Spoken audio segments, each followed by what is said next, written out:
This meeting is the Second Street two-way conversion community meeting, so hopefully you're all here for that. There's a lot of other great things going on in Harrisburg every day.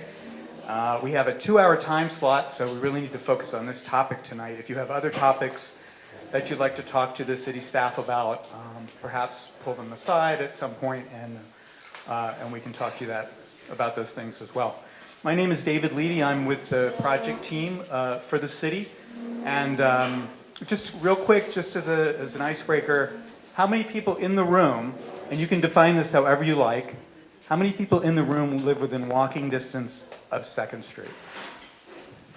Wow. All right. All right. That was almost everyone. So if you're brave enough, how many people here don't live within walking distance of 2nd Street? It's fine. Just trying to get a feel for who's in the room. Wow. Okay, great. Well, welcome to everyone. We have a lot to cover. We have about an hour of information to share with you, and we're going to try to have an hour of workshop. You can see the materials at these tables. The idea is we're going to give you an hour to put down your thoughts, put down your ideas, put down your concerns, anything you like on this paper, and we'll explain a little bit more as we go along of what that means. So an hour of talking at you, an hour of you giving us feedback at the tables, but we're going to go ahead and get started, and I'll introduce the mayor. Thank you, David. Welcome, everyone. I will be brief this evening because we've got so much to cover.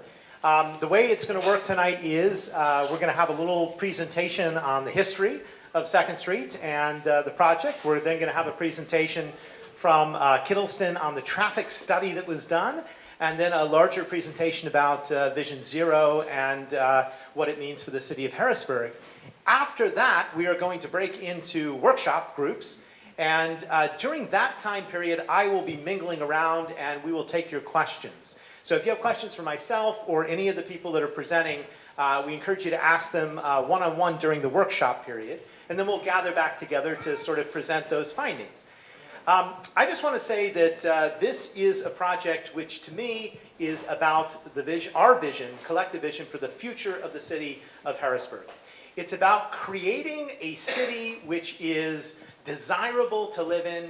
It's about making our neighborhoods safer, but also making them easier to access via pedestrians and bicyclists and mass transportation, about making them more desirable places to live, about uniting neighborhoods that have been sort of cut apart. Both 2nd Street and State Street, as I was talking to somebody earlier, are residential neighborhoods that have been basically cut in part by highways. And we want to change that. We want through road diets and through various changes to turn Harrisburg into a place where people want to live. Maybe even consider walking to work and elevating not only our property values but our tax base. That is the long-term vision for what we are trying to do as a city. We've got a lot of different projects going on in different corridors of the city which are all encompassed under this larger Vision Zero concept that we will talk about tonight. But it is a very, very exciting time to be here in Harrisburg. There is so much happening and so many different things planned for the next several years that we're thrilled that you're all here, and we're thrilled that you're here to give input on what I think could be the single most transformative project that we could possibly do for Harrisburg, and that is this two-way conversion. So we're going to begin tonight I'm going to introduce Wayne Martin, who is the city engineer.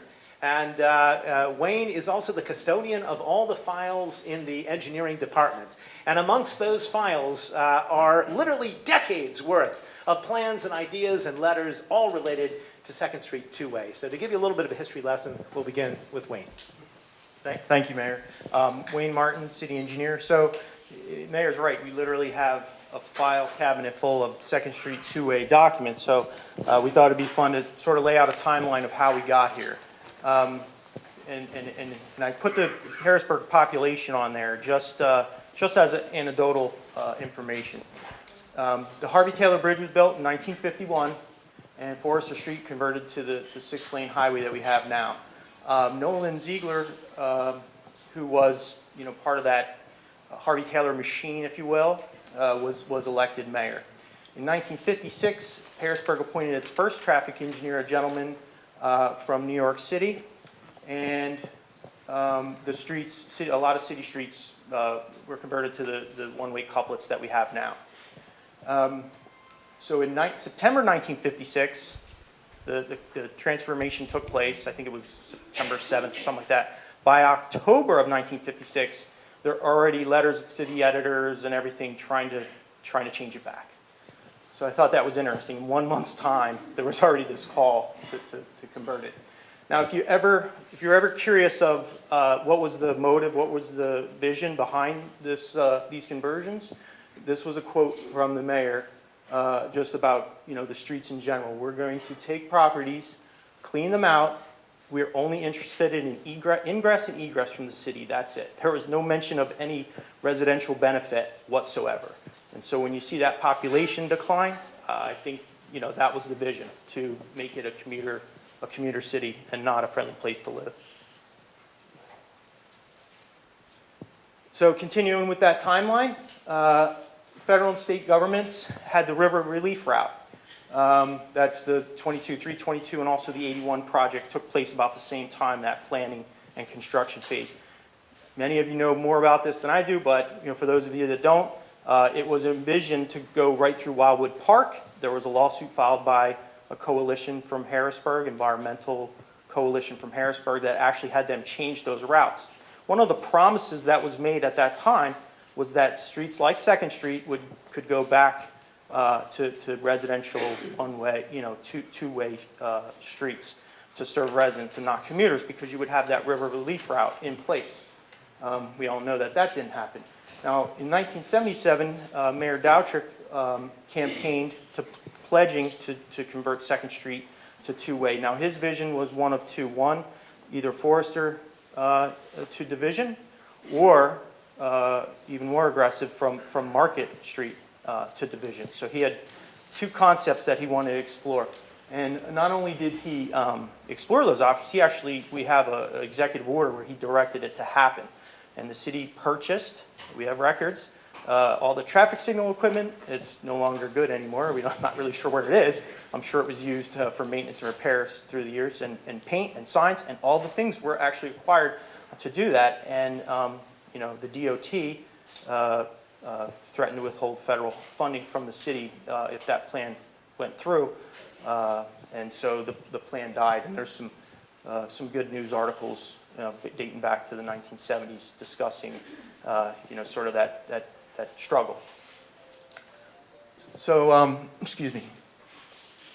So, in there's a lot of files related to all the polling that was done and things like that. So, and I know many of you probably haven't participated in those polls, but it did show an overwhelming support in the 80s and 90s for a 2nd Street two-way from each resident that lived on 2nd Street at that time.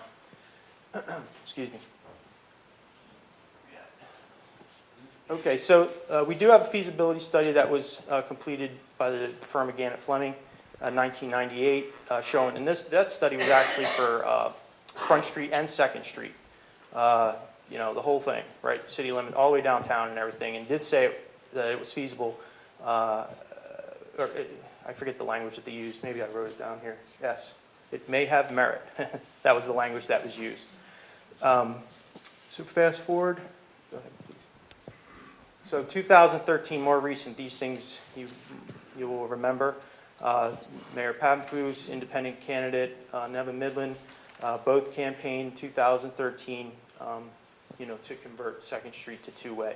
And another point of interest is 7th Street was converted in part to handle that, was widened. 7th Street between Maclay and Riley was widened in part to accommodate that redirected traffic flow from 2nd Street two-way conversion. So both Mayor and his opponent campaigned with a promise to convert 2nd Street to two-way.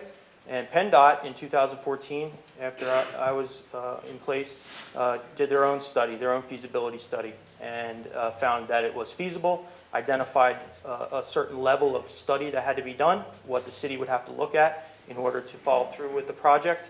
And we're excited that we've completed that. We're also excited to note that we have two construction funding sources in place that total about $6+ million. One would be a PennDOT multimodal grant, and the other is Impact Harrisburg grant. That one's about 1.4 million.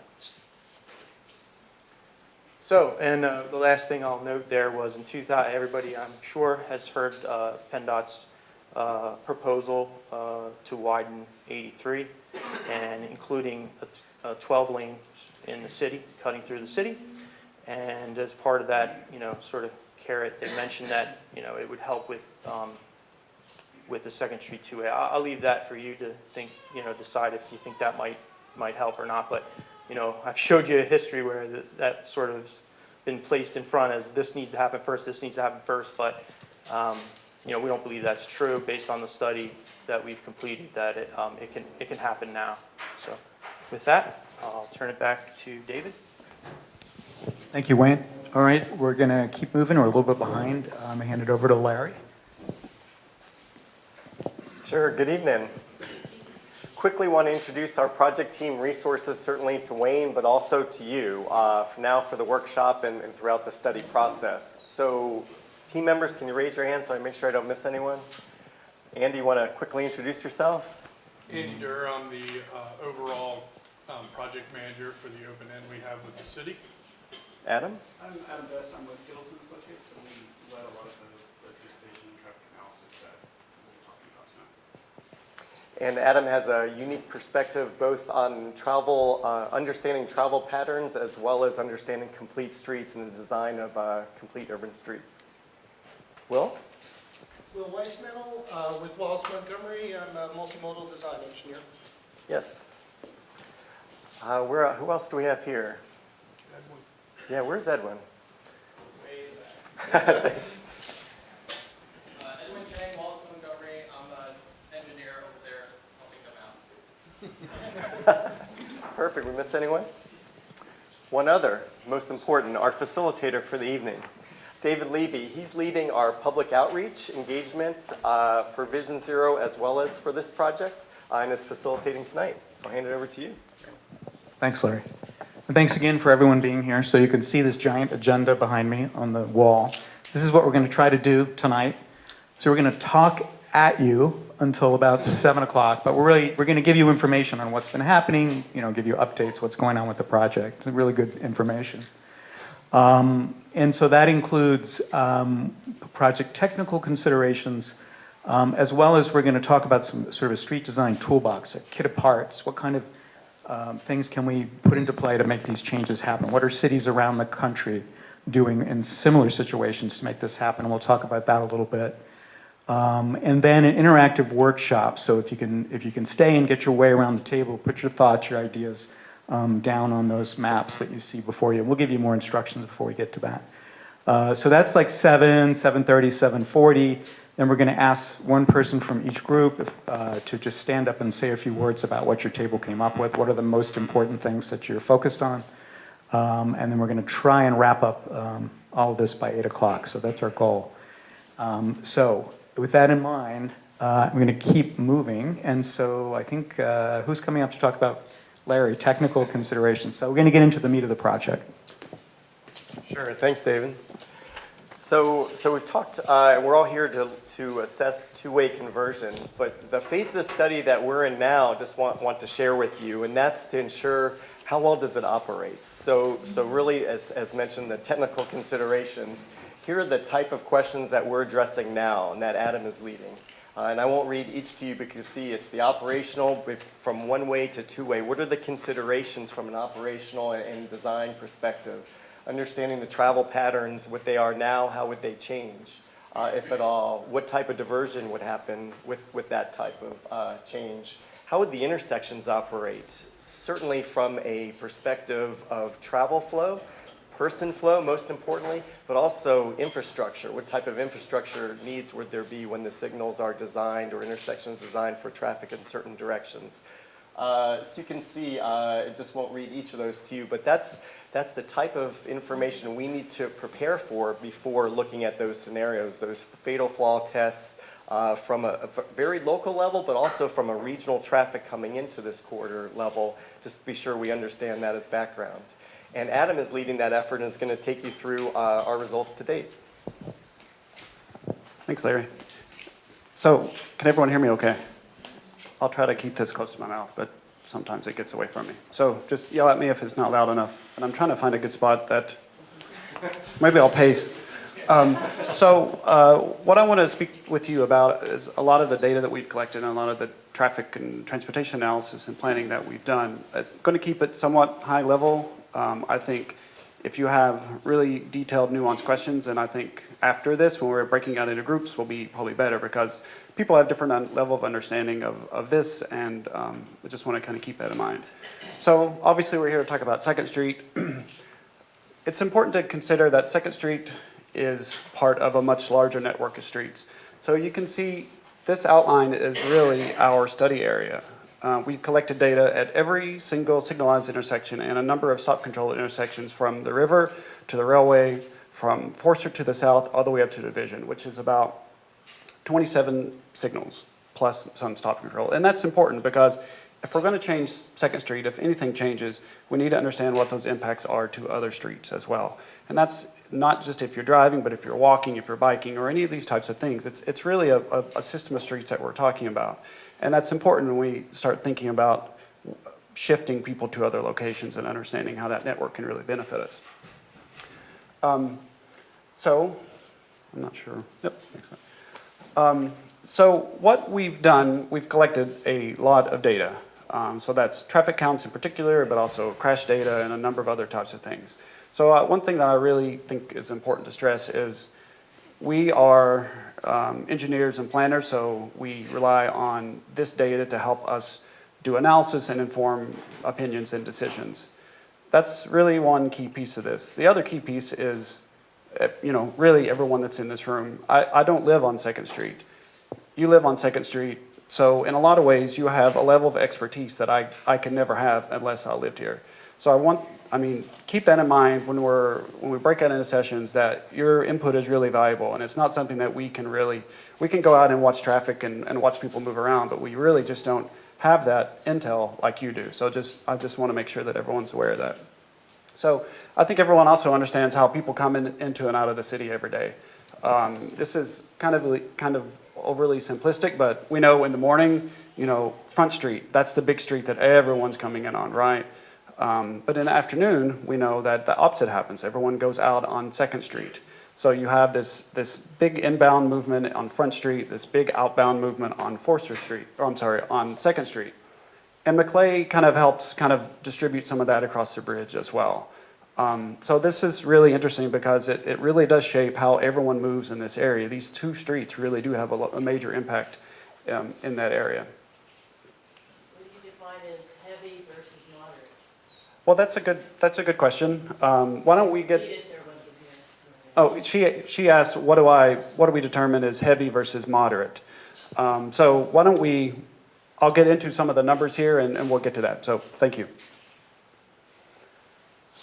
So I don't want to spend too much time on this idea of level of service. I think some people here may understand or know what traffic level service is. A lot of people may not. But it's a way that historically traffic engineers have always determined a certain level of delay and determined whether that's adequate or not. For what we're doing here, I don't think it really matters a whole lot because everything, if you spend any time out in this area, with the exception of a few streets, traffic moves very quickly, right? Which suggests that there's not a lot of congestion, except for maybe some key locations. So from an existing condition standpoint, we do know that in the morning, there are a few intersections that may have some trouble issues. It doesn't mean that the entire intersection is in bad shape, but we know there may be some key movements. If you think about any of the things that you experience in the morning, some of those key locations, I would say we can talk about them a bit later. But in the afternoon, it actually is quite a bit, there are more intersections that have issues or more levels of congestion, or maybe people are queuing out or backing up or coming out of a turn lane. And you see that on 7th, you see that if you think about some of those movements at Maclay and 7th, for example, which in the afternoon can be pretty messy. If you think about trying to make a left from Division onto Front Street, that can be pretty difficult in the morning, right? Because the traffic's not stopping. But these are just kind of a few of the intersections where we've kind of flagged a few things that could be problematic, but from the big perspective, most of these intersections from a traffic standpoint, move vehicles very well. So take that for what you will, whether it's a positive or a negative, but that's what's happening out there today on most of these streets. So one piece of data, of course, is looking at historic crash data. This really kind of helps tell us where some of the major safety issues are. So I don't know if you've noticed this, but here's 2nd Street, kind of running up the side here. These circles represent, the larger the circle, the more crashes that have occurred there over the past 3 years. And 3 years is generally what we use as a minimum amount of data for us to be able to have a general idea of some of the safety issues. So again, there aren't many crashes on 2nd Street when you compare it to, right, the bridge and Front Street, or you look at some of the others on Forster, or you look at some on Division, or you look at some on Maclay. You don't really see that on 2nd Street. And that's because most crashes happen at intersections, right? And if you have more traffic at those intersections, more conflicting movements, the chances of crashes are higher. On 2nd Street, you don't really have any heavy conflicting movements. With the exception of maybe Maclay and Division, for the most part, there aren't a lot of people making any cross-street movements, right? So it's just everyone going one direction really quickly. So that's probably why we have a low number of crashes on 2nd Street. But that doesn't mean it's a safe street, right? If it's not comfortable, then it's not safe, right? Just because we don't have crash data to inform that doesn't mean that it's not uncomfortable. Or if people are driving 45 miles per hour on it, if they hit a pedestrian, there's almost a 100% chance that there's going to be a fatality, right? That's not safe, even if the numbers aren't necessarily suggesting that it is. Can I ask a question about that? Sure. Does that include crashes with marked cars? So that includes everything. Okay. So that includes everything. So additionally, what makes up part of those crash numbers are just the pedestrian and bicycle crashes. We pull that out because they are really vulnerable users, right? They're not in a protective steel box like a lot of people in cars are. And generally, if someone that's walking or biking gets into an incident, there's a very good chance they're either going to have a severe injury or they're going to die. On 2nd Street, again, don't have a lot of those issues. You can see where most of them are kind of more to the east. The blue represents bicyclists, the red is pedestrians. And then there were even a couple of fatal crashes over the past few years as well on 5th Street. Would that be because there's 3 lanes on 2nd Street and there's no bicycle lane, and so everybody runs on the other streets because it's too dangerous to ride on 2nd Street with the 3 lanes? That's certainly a possibility, right? I mean, if you're walking or biking, you want to do it where you feel most comfortable. If you don't feel comfortable on 2nd Street, you're going to go to a slower speed street that may be parallel to it. So I think that very well could be the case. So I want to spend a few minutes on this, and I'll try not to nerd out too much on this, but I think it's a really reflective of what's happening on your street. So these are volume and speed graphs. The one on the left is the northern part of the corridor, so south of Schuylkill, south of Maclay, that's the one in the middle, so kind of the middle part of the corridor. And here on the right, south of, kind of in this general vicinity, right, on the southern end of the corridor. Each of these lines represents an hour in a day. So each graph is a 24-hour period. So this is actually several days worth of data. So we went out and we collected this type of data over the course of 2 weeks. And then we looked at Tuesday, Wednesday, and Thursday. And that's just an average of that. So it's about at least 6 days worth of data. So again, gives a pretty good indication on what you would see on a typical day. So if you notice, let's start with the left. So the one to the north, that big peak there here, anybody have any idea when this probably happens? Exactly. So between 4 and 5 o'clock, the peak actually happens here pretty early compared to most urban situations. That's that mass exodus from the Capitol complex that happens 3:30, 4, 4:30. So that's that big mass exodus. So what I'll also quickly point out is, in general, in an urban scenario, a single lane of traffic can handle about 700 to 1,000 vehicles in an hour. That tall piece there is about 1,400, but everything other than that is below 1,000. And if 1,000 is kind of the most you could get in a single travel lane, what are we doing with 3 of them, right? So really, there's just 1 hour of the day where maybe you would even expect to need more than 1 travel lane, much less 3. So another thing, you're probably wondering what all these colors are.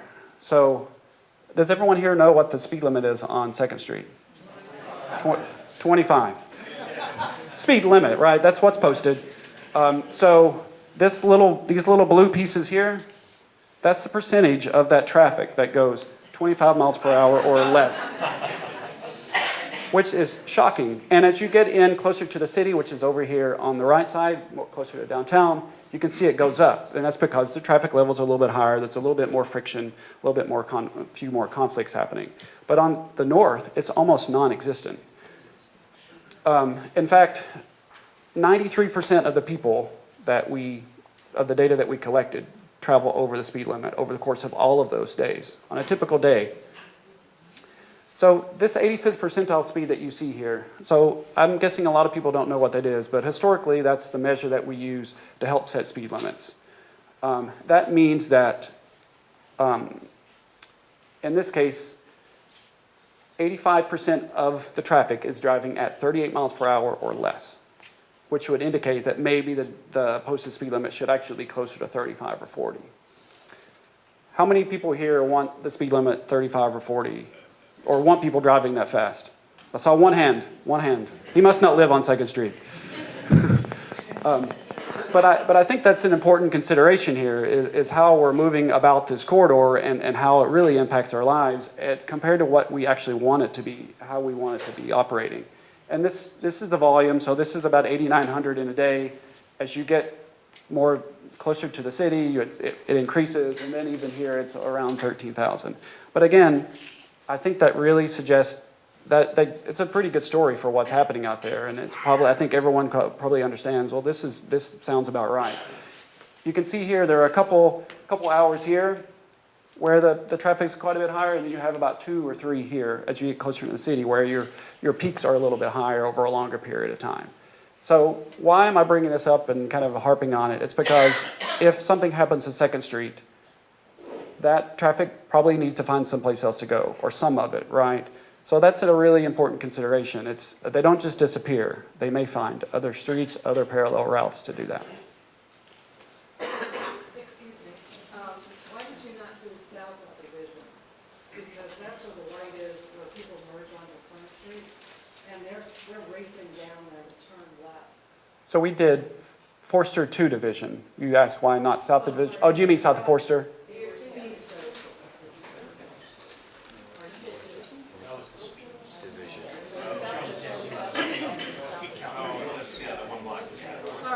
Oh. You say south of Schoolboy would be south of Division to Schoolboy. Oh, I see what you're saying. Because that's the area where I see them speeding up because they want to get through that light. And have really bad crashes right there. So you're saying it would be even higher? I believe it would be higher and more reckless. So you're probably right, and at the same time, this is pretty compelling in and of itself, right? If you made it even faster, I mean, that kind of... Make it more compelling. Okay. So one thing that we've been looking at, and I won't get into a lot of details, is where will that traffic go? If we do decide to go to two-way, where will it go? So we use our regional travel demand model to help us understand that. It's not 100% clear, right? We have a pretty good idea where we think it may go, but it's pretty intuitive as well. What's the next closest street that you can travel northbound on to 2nd Street? 3rd Street. So a lot of traffic we think would use 3rd Street. Some would use 6th, some would use 7th. Some may not even go north from there at all, right? Some may decide to go across the bridge and go up the other side of the river. Some may decide to go south. But what we are seeing that 50 to 70% of that traffic in that small period of time, right, that 1 to 2 hour period over the course of 24 hours would use some alternate route to get someplace. Whereas the rest of the time, even if you do convert to two-way, the traffic volumes are low enough that you won't really need, the traffic won't need to divert anyplace else. Excuse me, I just want to make one point that you haven't made. You're not taking into consideration the fact that a substantial proportion of the traffic in the city doesn't come from the city. I actually live in the city, but I work down 15, and I come over Hardy Taylor every morning, and 90% of the cars that come over with me keep going after I get past my house, which is up way up north of the city. Yeah. So, I just wanted to point that out, so those people will have much less incentive to come through our city on their way home to the west, to the east shore and Plymouthstown Road, and vice versa in the morning, so. Okay, thanks. So one last question, and then we can, Yeah.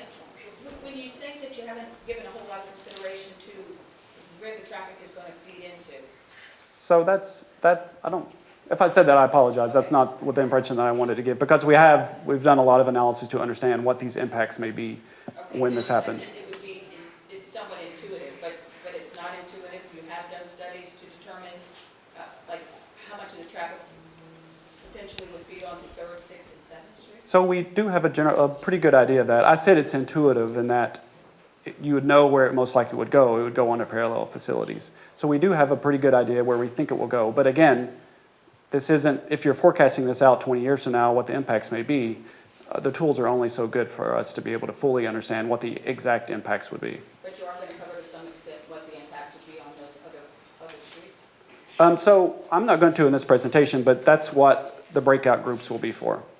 I have a question. Why would you, if Second Street is the safest street as far as accidents, why would you try and change that and move that traffic into 3rd Street, 4th Street, and 6th Street, where all those accidents have occurred? That does not make sense to me. Can I just add that I think your data for crashes is off on Second Street, because I live right by Clay and Second, and I've personally heard way more crashes than you have listed there in the years I've lived there, and I've witnessed 2 and gone out and helped 1. So it's just, there's a lot, pulling out on the Second Street is impossible unless you're at a traffic light. So I just wanted to add that. Yeah, so let me just quickly answer both of your questions. And I think we want to be able to answer most of these more detailed questions at the end, or we'll never get done tonight. So the crash question, I'll work backwards and I'll come back to you. The crash question, all that data comes from PennDOT, right? So that's all the data that we have available. I'm not suggesting that there aren't many other things that maybe aren't reported or any of those types of things. That's the data we have available. To your perspective, we're also wanting to potentially create a street that people actually want to spend time on, whether it's walking or crossing the street more safely. I understand that the crash data doesn't suggest that it's an unsafe street, but with those speeds, no one wants to actually be on 2nd Street. And I think that's the reason we would consider changing it. But if you put a bike lane in there, there's people on the right side of 2nd Street going north. You put a bike lane in there, narrow those 2, made those lanes wider. These people wouldn't be darting in and out like they do right now. So maybe a bike lane isn't the answer. I don't think we're here to say, that's why we want to break out after this. We want to talk with you about what you think the answers are. What are these different types of measures that we can have? If you don't like bike lanes, but you prefer to have shorter crossing distances and want curb extensions or something, that's valuable input. So I don't think anyone is here saying that we would want to do one thing versus the other in that regard. Are you saying there's no final plan for the configuration of Second Street? No. So that's why we're here, right? I mean, we want to be able to give you the data, the information that we have at this point, but we really want to come to you to understand, to help hear from you. Everybody, let me finish. Just No, it's okay. It's okay. I mean, this is why we're here. So I think that's all actually I'll have. So I was finished. I just want to emphasize, I know there's a lot of questions and there are a lot of comments, and we want to hear them all. We want you to record them on paper so that we can use them in designing the changes to 2nd Street. So the feasibility study is done and the analysis has been done, and we're sharing that with you. But before the designs are actually complete, we want to be able to incorporate what you as the residents of Harrisburg and of 2nd Street think you want to see on 2nd Street, and we want you to do that in the workshop portion, and we'll answer your questions at that time as well. So I think Larry is back. Yeah, Larry. Thank you. All right, so what will 2nd Street look like? So I want to share with you a bit about how cities are changing in the vision that the mayor laid out. Fortunately, I've been involved with many of those cities. Mic's not working? There we go. A little closer. I'm with certainly Wallace Montgomery, but I volunteer with Institute of Transportation Engineers, better, which is an industry oversight group. I chair the International Complete Streets Council, and we also work very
I understand.